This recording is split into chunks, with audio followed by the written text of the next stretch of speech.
নমস্কার। আমি একটি স্বরচিত কবিতা পাঠ করছি।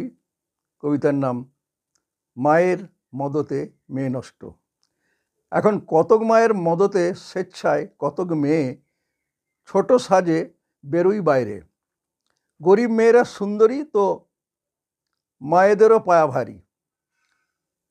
হয়তো তারা থাকে দরমা এক চিলতে ঘরে। ছেলেরা মেয়েদের এমন ছোট্ট সাজ দেখে তাদের উপর আকৃষ্ট হতেই পারে।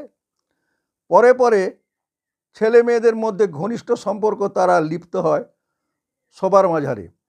সুন্দরী এসব মেয়েরা সাধারণত সুন্দর ধনবান ছেলেদেরই বেশি পছন্দ করে, কিন্তু মেয়েরা গরিব বলে ধনীদের কাছে পাত্তা না পেয়ে গরিব সুন্দর ছেলেদের ধরে। আর গরিব ছেলেদের কাছে এ ধরনের মেয়েরা তেমন পারে না কিছু আদায় করতে। তবে ধনী ছেলেদের পছন্দে যদি কালোও হয়, লোভে এসব মেয়েরা শেষে পারে ঢলতে।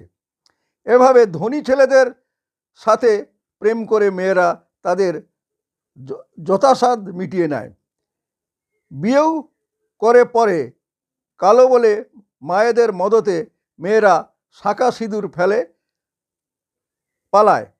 অধিকাংশ মেয়ে পক্ষ থেকে ধনী ছেলেদের উপর বিপুল টাকা দাবির অধিকার বর্তায়। এভাবে মায়েদের মদতে মেয়েরা নষ্ট হয়, পণ্যে পরিণত। এমন ব্ল্যাকমেল এ দুনিয়ায়। ধন্যবাদ।